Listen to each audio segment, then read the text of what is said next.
வலையொலியில் வருகை தந்திருக்கின்ற அனைத்து ஆத்மாக்களுக்கும் எனது இன்னர வணக்கத்தை தெரிவித்துக் கொண்டு, இன்று மனித உணர்வுகள் எவ்வாறு சூழலோடு ஒருமித்து காணப்படுகிறது, அல்லது சூழல் தான் எங்களுடைய உணர்வுகளை தீர்மானிக்கிறதா என்று சற்று ஆழமாக பார்க்கலாம் என்று எண்ணுகிறேன். அதன் அடிப்படையில் மனிதனுடைய வாழ்க்கையானது சாதாரணமாக மனிதனாக இருந்தவன் தேவதைகளாக தெய்வங்களாக மாறலாம் என்பது ஒரு கோட்பாடு.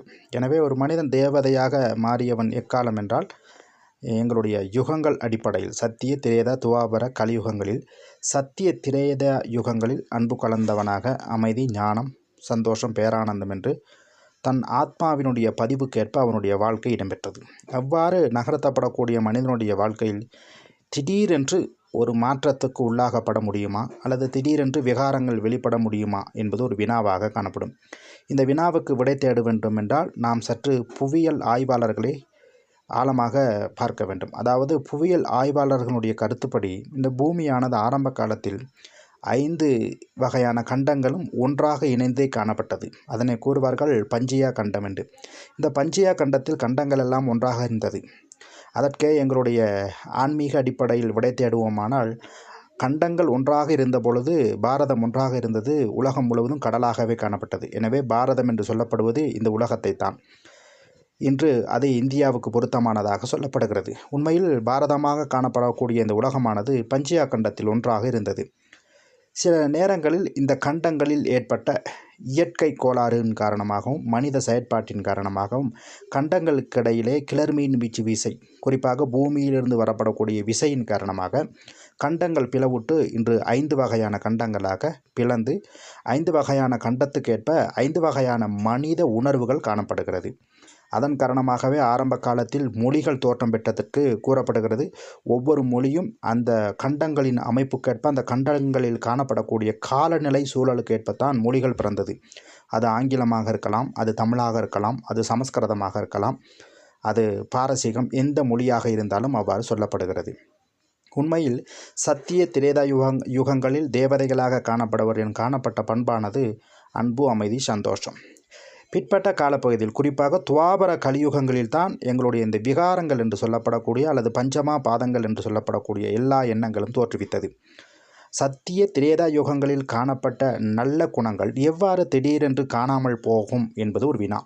அவ்வாறு இல்லாவிட்டாலும் அந்த உணர்வுகள் எப்படி எம்மிடம் தோற்றம் பெற்றது என்றால், இந்த உலகத்தில் வாழப்படக்கூடிய மனிதர்கள் 2 வகையில் அடக்கலாம். அதாவது வாழ்க்கை முறைக்கேற்ப முக்தியை விரும்புகின்றவர்கள், ஜீவன் முக்தியை விரும்புகின்றவர்கள்.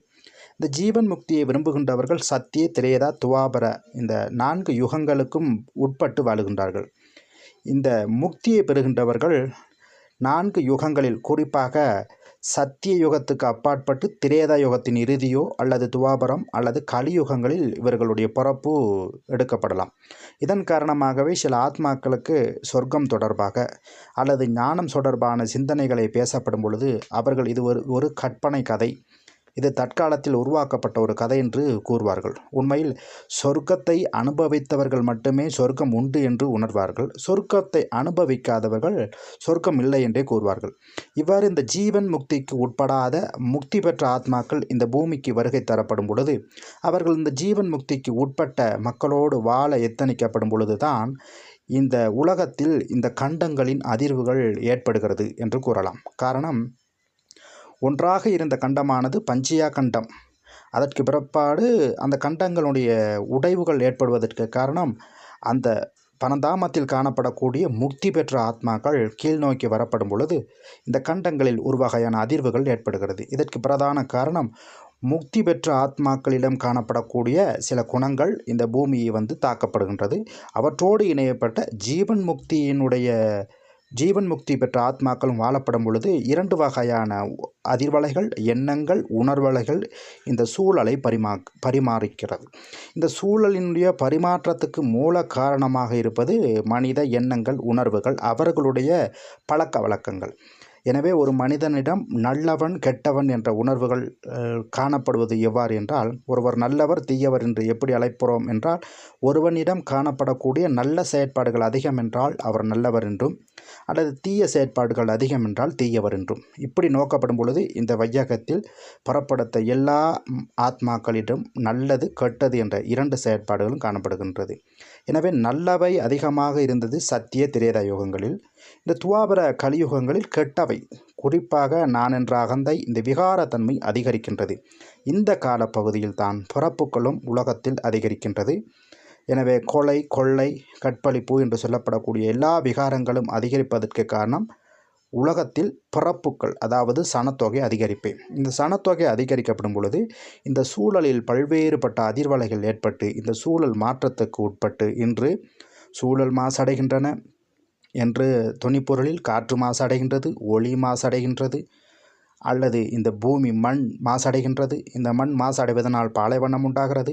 பாலைவனம் உண்டாகுவதனால் பசி, பஞ்சம், பட்டினி என்று தலைவிரித்தாடி மனிதன் மாபெரும் ஒரு பொருளாதார சூழலுக்கு தள்ளப்பட்டு வறுமையின் உச்சக்கட்டத்துக்கு சென்று மரணிக்கின்ற தன்மையும் அவற்றோடு பல்வேறுபட்ட கொடூர எண்ணங்கள் தோற்றுவிக்கப்படுகிறது. உண்மையில் இந்த இடத்தில்தான் பரமாத்மா பரமசிவனுடைய உண்மையான ஞான தத்துவம் எமக்கு விளங்குகின்றது. இவ்வாறு நாம் ஆழமாக பார்க்கப்படும் பொழுது என்னை மட்டுமே நினைவு செய்யுங்கள். என்னை நினைவு செய்யப்படும் பொழுது உங்களுடைய பழைய சம்ஸ்காரங்கள், அதாவது தூய்மையான எண்ணப்பாங்குகள் வெளிவரப்படும் பொழுது இந்த சூழலில் காணப்படக்கூடிய எல்லா அதிர்வலைகளும் தூய்மையாகும், அன்பாக, ஞானமாக மாறும். அதாவது தூய்மையாக மாறும். நல்ல அதிர்வலைகளினால் தூய காற்று, தூய சூரிய ஒளி, தூய்மையான மண் தோற்றமளிக்கிறது. எனவே பஞ்சமாபாதங்களுக்கும் பஞ்சபூதங்களுக்கும் நாம் தான் காரணம். இந்த பஞ்சமாபாதங்களை இல்லாதொழித்து பஞ்சபூதங்களுக்கு நல்லாசிகளும் தூய உணர்வுகளும் கொடுக்கப்படும் பொழுது எவ்வாறு பஞ்சயா கண்டத்தில் ஒன்றாக காணப்பட்டதே போல இந்த பாரதம் தூய்மையாக காணப்பட்டதை போல மீண்டும் இந்த உலகம் தூய்மையாக்கப்படும் என்ற ஒரு கருத்தை முன்வைக்கிறார். உண்மையிலுமே இவ்விடத்தில் நாம் நோக்கப்படுவது எது என்றால், இந்த சூழலை மாற்றியது மனிதன்தான், மனிதனுடைய உணர்வுகள் தான். இந்த உணர்வுகள் தான் சூழலை மாற்றியது. எனவே ஒரு மனிதனுடைய எண்ணப்பாங்கு இன்னொரு மனிதனுடைய எண்ணப்பாங்கோடு இணையப்பட்டு ஒரு மனிதனால் இன்னொரு மனிதன் மாற்றம் அடைவது மிக மிக குறைவு. காரணம், ஒரு மனிதனிடம் ஆத்மாக்களில் காணப்படக்கூடிய பழக்க வழக்கங்களின் பதிவுகள் வெளிவருவதற்கு ஒரு மனிதனிடம் காணப்படக்கூடிய எண்ணப்பாங்கு அல்லது செயற்பாடுகளின் தூண்டுதல் தான் அவர் அவ்வாறான ஒரு நிலைக்கு தள்ளப்படுகிறாரே ஒழிய எந்த ஒரு மனிதனாலும் இன்னொரு மனிதன் வீணாக்கப்படுவதும் இல்லை, பராமரிக்கப்படுவதும் இல்லை. ஆனால் பராமரிப்பு என்று சொல்லப்படுவது ஒரு மனிதனை நாம் பாதுகாப்பது. ஆனால் எண்ணங்களின் மூலம் நாம் ஒரு மனிதனை பராமரிக்கப்பட முடியாது. ஏனென்றால் எந்த எண்ணங்கள் காணப்பட்டாலும் இயற்கையாக ஒரு ஆத்மாவிடம் காணப்படும் பழக்க வழக்கங்களின் பதிவுகள் தான் வெளிக்கொண்டு வரப்படுகின்றது.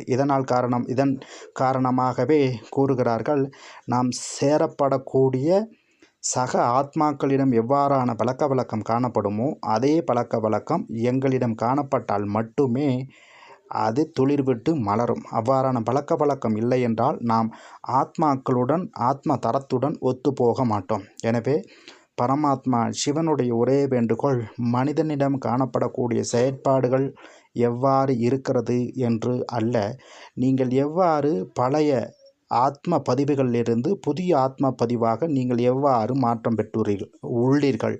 உங்களுடைய மாற்றம்தான் இந்த உலகத்தை மாற்றும் என்பதே இவருடைய வினாவாக காணப்படுகிறது. எனவே இந்த உலகத்தில் திடீரென்று எந்த ஒரு மனிதனும் மாற்றத்துக்கு உள்ளாகப்படவில்லை.